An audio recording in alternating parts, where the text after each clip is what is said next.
Alors, voici l'accueil de notre PHP MyAdmin. Et là, nous allons créer une nouvelle base de données. Une nouvelle base de données. Alors, c'est écrit ici, nouvelle base de données. On clique dessus. Et là, on met le nom de la base de données. Alors, puisqu'il s'agit de l'inscription des étudiants dans notre formulaire, nous allons mettre par exemple gestion. Voilà, gestion pour la base de données. Et cette configuration, nous allons la mettre en général UTF-8 général.ci. Voilà, je cherche UTF-8 général.ci. Ok, je l'ai. Ok, et là je poursuis, je crée ma base de données. Ok, donc j'ai déjà une base de données qui porte le nom de gestion. Donc je vais mettre gestion E ou bien gestion école, tout collé comme ça. Gestion école. Voilà. Et là je crée. La base de données a été créée. Alors je vais créer maintenant ma première table. La première table que je vais créer, je mets inscription. Voilà, inscription. Voilà. Et ici, on me demande le nombre de colonnes. Alors, pour aller plus vite, je vais me rendre sur mon formulaire. Voilà, je me rends sur mon formulaire. Ok.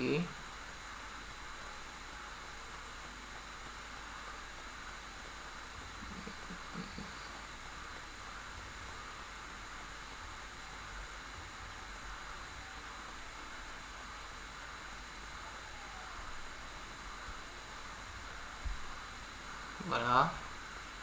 Et je compte le nombre de colonnes. Le nombre de colonnes représente le nombre de les entrées. Voilà.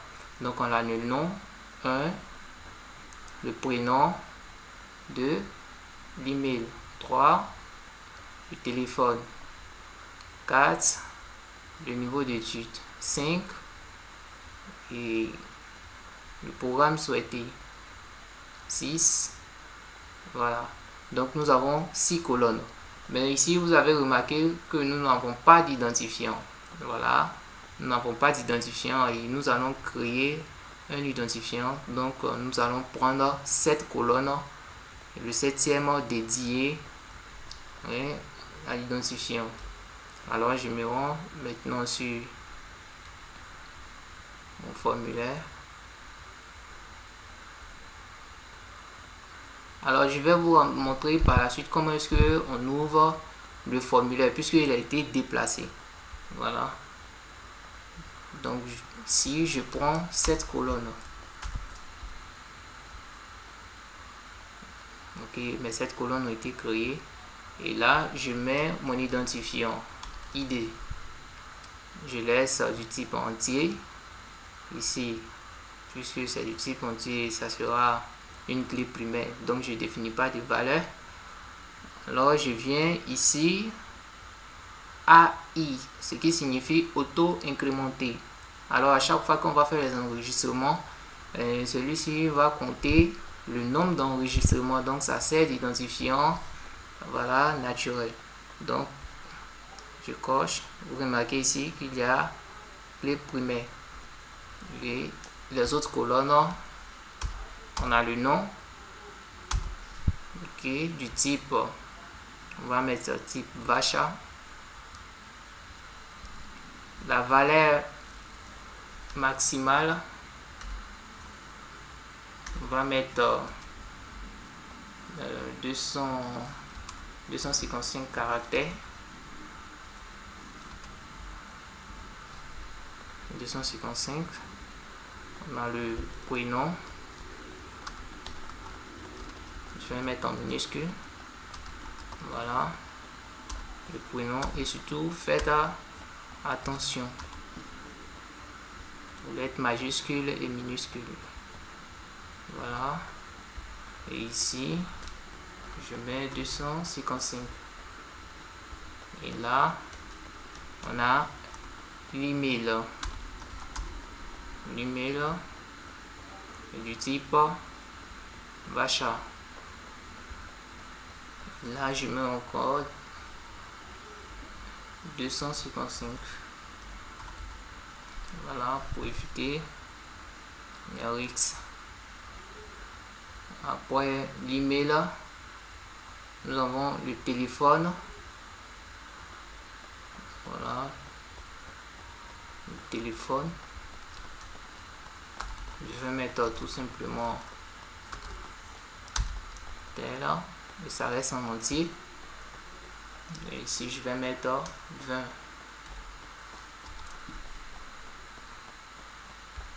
Après, le niveau d'étude, je mets un niveau du type Vacha. Et je mets également 255. Après, le programme souhaité. Donc, je mets programme.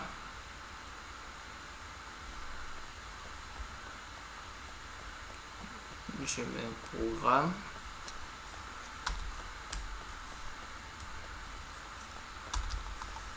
Voilà.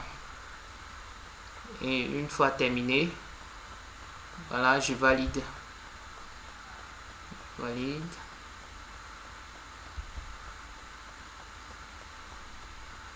Ok, enregistrer. Et là, vous voyez, la base de données a été créée et la table inscription a été créée également. Et on a notre ID qui est là avec la clé primaire. Alors, nous avons fini avec la création de notre base de données. Donc, ça, c'est la structure. Et on vient sur parcourir. Et ici, nous n'avons pas de valeur actuellement. Voilà. Et nous allons passer maintenant à la connexion de notre formulaire à notre base de données. Alors, on se rend sur notre éditeur de code.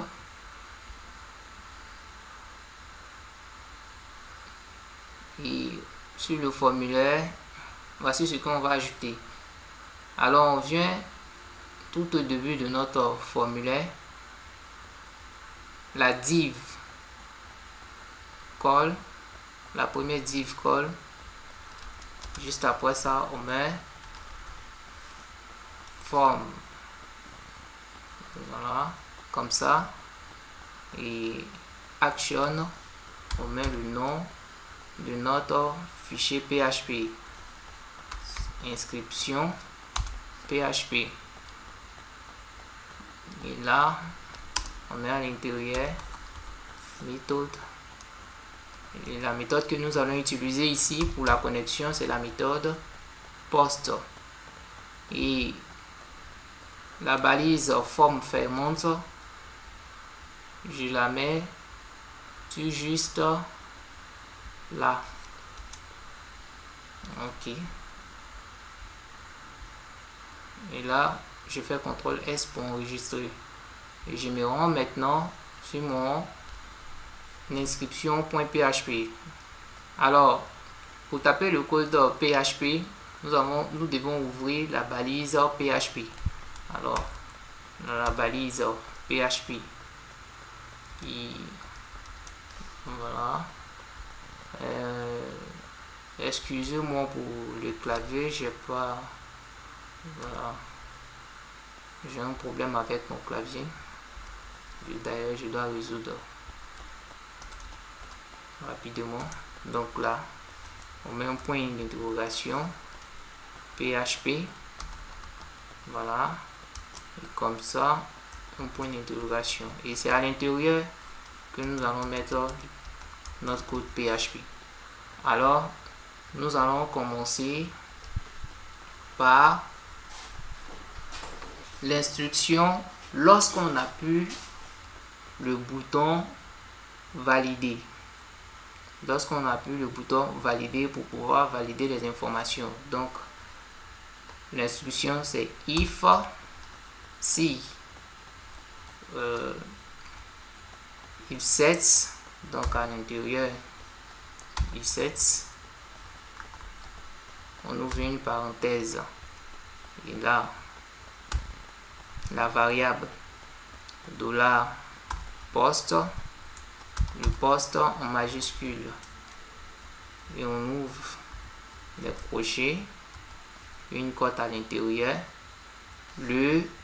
on doit mettre à l'intérieur le name du bouton. Donc on vient sur notre formulaire et d'abord ce qu'on devait faire en avance, c'est de nommer tous nos champs. Donc là, pour le nom, je vais mettre name. Je peux mettre au début comme à la fin, ça ne change rien.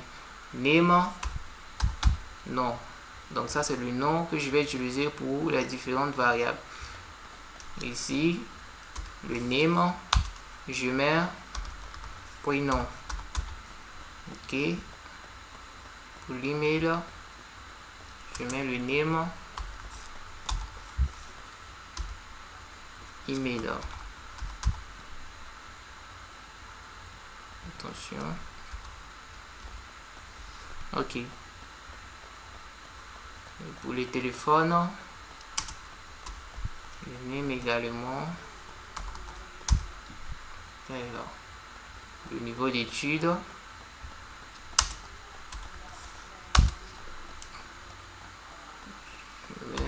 Niveau. Okay. Et ces noms-là doivent être conformes lorsque je travaille avec le PHP. Voilà. Donc ici je vais mettre juste programme, le bouton actualiser et je mets name actu, le bouton inscription, je mets le name et je mets inscrit.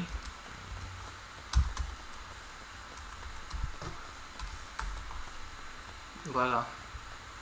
Et là, j'enregistre et je me rends sur mon PHP. Là, je vais mettre inscrit. Et là, j'ouvre l'accolade. Voilà. Et c'est à l'intérieur que la condition s'exécute. Donc je vais utiliser la méthode de connexion qu'on appelle le try catch. Donc j'écris le try. Voilà. J'ouvre l'accolade. Comme ça. Et vous pouvez le faire automatiquement. Hein. Voilà. Par exemple en écrivant tout simplement try et je pense bien non try, ok, comme ça, voilà. Et là on a juste une petite modification à faire. Ici j'enlève ça et je mets ici je vais mettre l'exception pour que ce soit parfait. Exception. Ok. Très bien. Alors, à l'intérieur du try, nous allons déclarer nos variables. Donc, les variables vont nous permettre de faire là le transfert des données vers la base de données. Alors, pour faire la déclaration de variable, je fais $ et je choisis le nom de variable égale $.